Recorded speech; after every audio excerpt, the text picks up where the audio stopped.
Hello everyone, I'm back out on the Airfield lake, tucked away in a corner that, if you've been watching my videos the last 3 or 4, 5 or 6 years, you might actually recognise this area.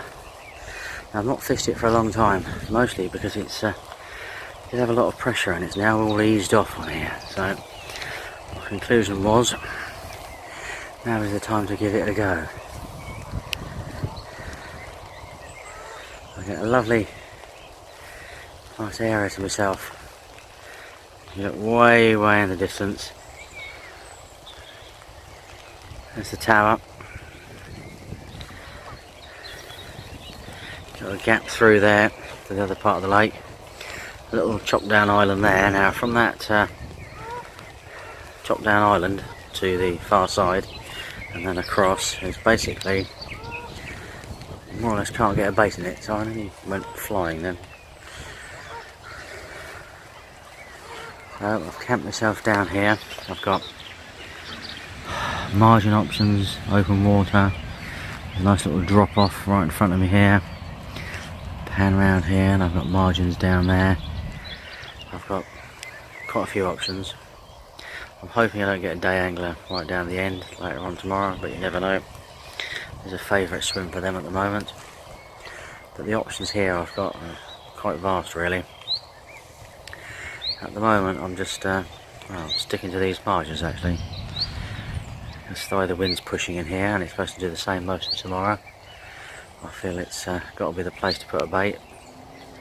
I've catapulted a load of, actually gone back to the catalyst this weekend, mainly because I found about 10 kilos in the freezer. I thought, right, let's deplete that and then move back onto the old Smoky Jack. So yeah, the options here are pretty endless really. I'm quite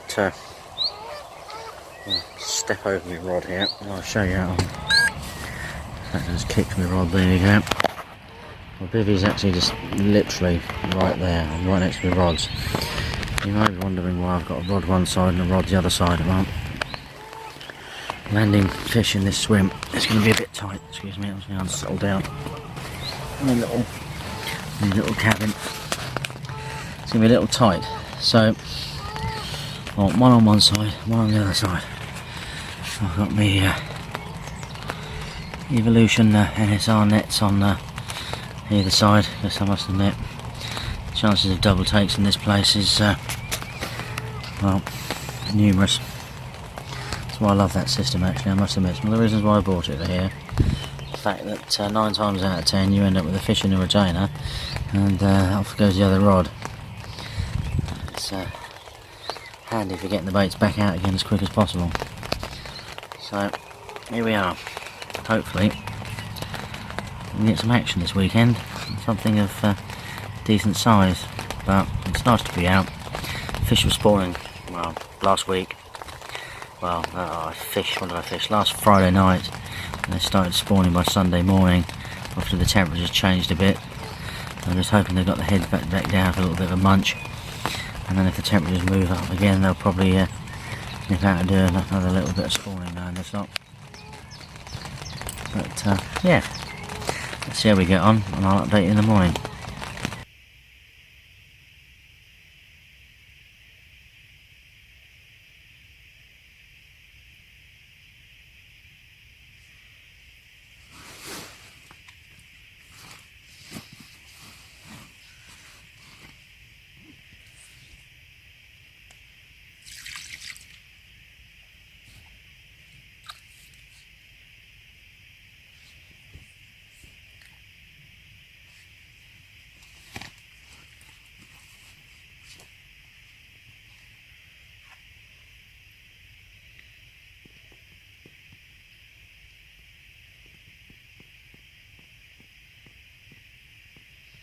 One angry Airfield lake.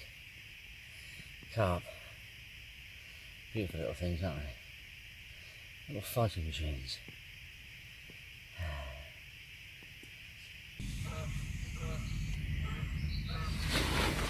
Well, here's the morning update, folks. Hiding behind me mozzie mesh. Not because of the mozzies, but mainly it just breaks up the movement of me doing stuff. So let me just stick that out there. So basically what I've got is I've got a bait just along there under those trees. So the carp do come all along this bank, all along here. And the other rod is sort of just along the margins there, but out. And so the fish do move up and down along here.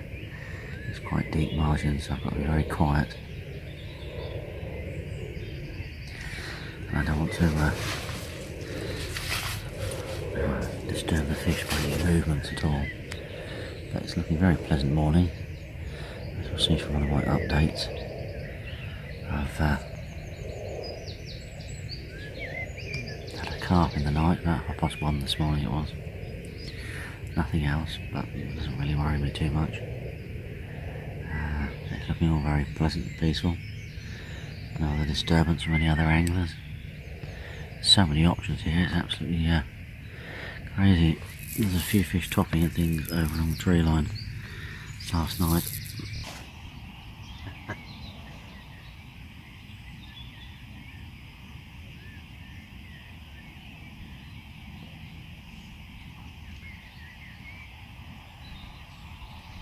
Little torpedoes these things, huh?